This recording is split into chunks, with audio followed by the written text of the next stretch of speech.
Assalamu alaikum. Hopefully all doing great. Zoha Malik is here with another lecture video, and my dear students, today we have a topic of ionization energy. Okay, bache, in my previous lecture video, I taught you about atomic radius and shielding effect, and today we have a topic of ionization energy, electron affinity and electronegativity. And my dear students, before starting lecture, I would say these notes are display at your screen. This is made by myself, and if you want these notes, do DM me on Instagram है zoya_academy1 के name से. Okay, let's get started. First of all, you have a question that what do you know about ionization energy and what are the trends of ionization energy. तो बच्चे basically आपके पास ionization energy क्या होती है. Ionise का क्या मतलब होता है कि आयंस की फॉर्म में कन्वर्ट करना. ओके, तो बच्चे सबसे पहले हम इसकी डेफिनेशन समझते हैं. Minimum energy required to remove outermost electron from an isolated gaseous atom में से, मतलब किसी भी एटम में से आप उस एटम को एनर्जी प्रोवाइड करें और वो एटम अपना वैलेंस इलेक्ट्रॉन लूज कर दे. ठीक है, अपना वैलेंस इलेक्ट्रॉन निकाल दे. इस चीज को आयनाइजेशन एनर्जी बोलते हैं. ओके, सो क्या है कि आप कितनी एनर्जी किसी भी एलिमेंट को प्रोवाइड कर रहे हो, वो आयनाइजेशन एनर्जी होगी. बच्चे अगर आप प्रीवियस लेक्चर सुनेंगे तो कमिंग लेक्चर्स आपके अंडरस्टैंड करना बहुत इजी होगा.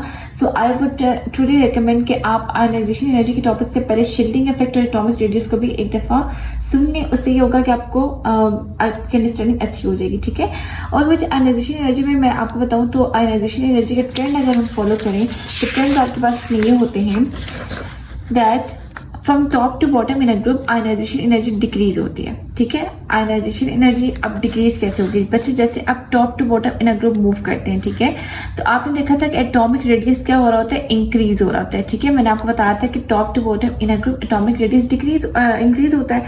ठीक है, अब जब रेडियस इंक्रीज होगा तो बच्चे distance between nucleus and valence shell जो है वो भी क्या होगा, इंक्रीज होगा. ठीक है, इसी को तो बोलते हैं एटॉमिक रेडियस. और जब बच्चे डिस्टेंस इंक्रीज होता है between nucleus and valence shell, तो force of attraction between nucleus and valence shell जो क्या होगी, डिक्रीज होगी. ठीक है, वो फोर्स क्या हो जाएगी, वो डिक्रीज हो जाएगी. ओके, जब न्यूक्लियस है, न्यूक्लियस का अपने जितने सारे शेल ज्यादा होंगे ना, तो न्यूक्लियस का अपने वैलेंस इलेक्ट्रॉन्स को पुल करके रखना, अपनी तरफ इंगेज रखना डिफिकल्ट होगा. तो force of attraction between nucleus और वैलेंस शेल क्या हो जाएगी, डिक्रीज हो जाएगी. जब फोर्स ऑफ अट्रैक्शन डिक्रीज होगी तो इजीली क्या होगा कि कोई भी एलिमेंट अपना वैलेंस इलेक्ट्रॉन इजीली रिमूव कर देगा. ठीक है, उसके रीजन क्या है कि फोर्स ऑफ अट्रैक्शन इतनी ज्यादा स्ट्रॉन्ग नहीं है. ठीक है, जस्ट टेक एन एग्जांपल, एक इनफॉर्मल एग्जांपल मैं आपको बताती हूँ.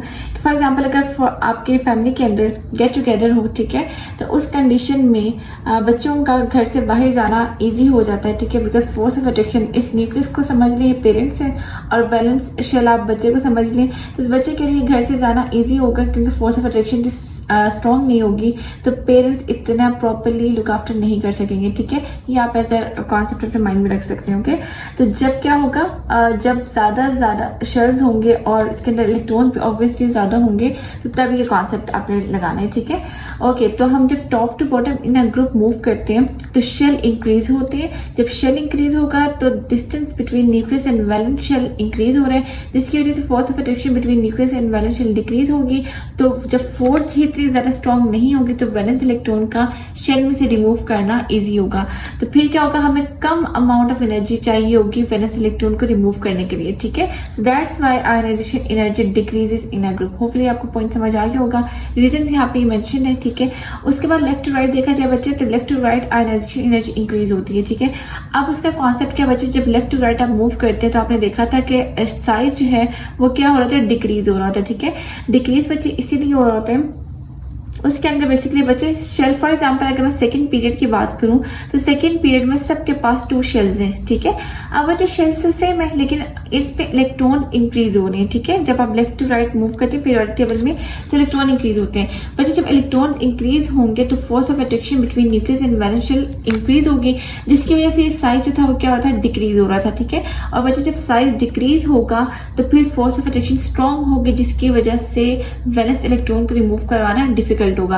और अगर आप इतने विजिलेंट हो जाएं कि आपको ये समझ आ जाए कि आप बच्चे ये देखें कि जब आप मूव करते हैं, जब आप मूव कर रहे होते हैं from left to right in a period, तो आपके लेफ्ट साइड पे जो गिवन होते हैं वो बेसिकली क्या होते हैं, वो आपके पास होते हैं वो मेटल्स होते हैं, और जब आप राइट साइड पे जाते हैं वहाँ के क्या होते हैं, वो नॉन मेटल्स होते हैं। तो बच्चे नॉन मेटल्स में से इलेक्ट्रॉन रिमूव करवाना भी डिफिकल्ट होता है, हम नहीं करवाते होते, ठीक है। यूजुअली नॉन मेटल्स हमेशा इलेक्ट्रॉन गेन करते हैं, ठीक है। सो इसमें आपके पास एक कॉन्सेप्ट ये भी आ जाता है।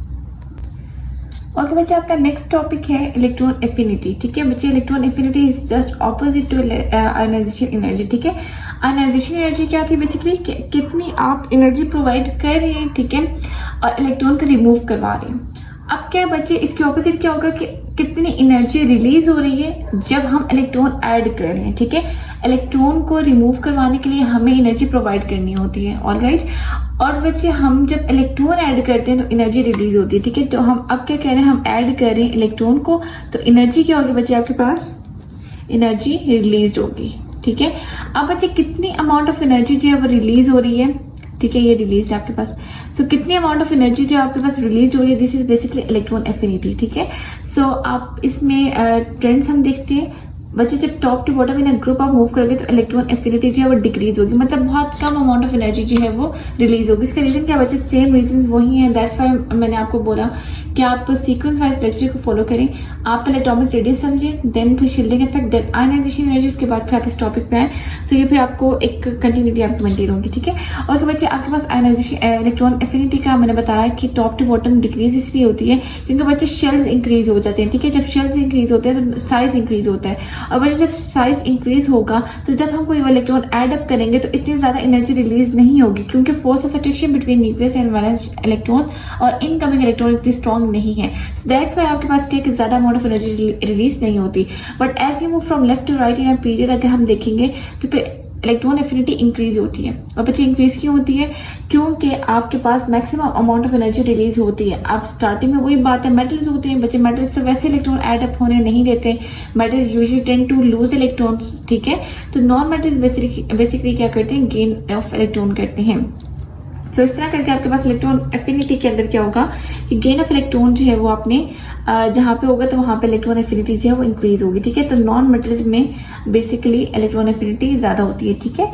सो बच्चे नेक्स्ट लास्ट आपके पास इलेक्ट्रोनेगेटिविटी, बच्चे इसके ट्रेंड्स नहीं है, just you have to do the definition of electronegativity. बच्चे let's take an example, for example if I say we have hydrogen chloride, ठीक है, HCl is basic compound acid. Electronegativity बताइए होता है कि आपके पास हाइड्रोजन ने एक इलेक्ट्रॉन और क्लोरीन ने भी एक इलेक्ट्रॉन शेयर किया हुआ है, ठीक है, इनके बीच में एक बॉन्ड बना हुआ है। बच्चे इलेक्ट्रोनेगेटिविटी का मतलब होता है कि कौन सा एलिमेंट कितना नेगेटिव है कि वो उस पेयर को अपनी तरफ पुल करे। अब हाइड्रोजन और क्लोरीन की इलेक्ट्रोनेगेटिविटी का डिफरेंस किया जाए तो क्लोरीन ज्यादा इलेक्ट्रोनेगेटिव है, तो ये क्या करते हैं, हाइड्रोजन का इलेक्ट्रॉन भी अपनी तरफ ले लेता है, ठीक है। और जब इन केस इनका अगर रिएक्शन टूटता है, बॉन्ड टूटता है, तो H पॉजिटिव और Cl नेगेटिव हो जाता है। Cl नेगेटिव मीन्स कि क्लोरीन ने इसका बॉन्ड ले लिया। अब ये तब लेता है इलेक्ट्रॉन जो ज्यादा इलेक्ट्रोनेगेटिव एटम होता है, ठीक है। तो फोर्स ऑफ अट्रैक्शन जो बिल्ड होती है बिटवीन टू एलिमेंट्स, और उसके बेस पे जो एलिमेंट ज्यादा बॉन्डिंग का इलेक्ट्रॉन अपनी तरफ पुल कर रहा होता है उसको इलेक्ट्रोनेगेटिव एटम बोलते हैं, और इस टर्म को इलेक्ट्रोनेगेटिविटी बोला जाता है, ठीक है बच्चे। होपफुली आपको ट्रेंड समझ आ गई होंगी, ठीक है। Like share and subscribe. Thank you so much for watching, take care, अल्लाह हाफिज।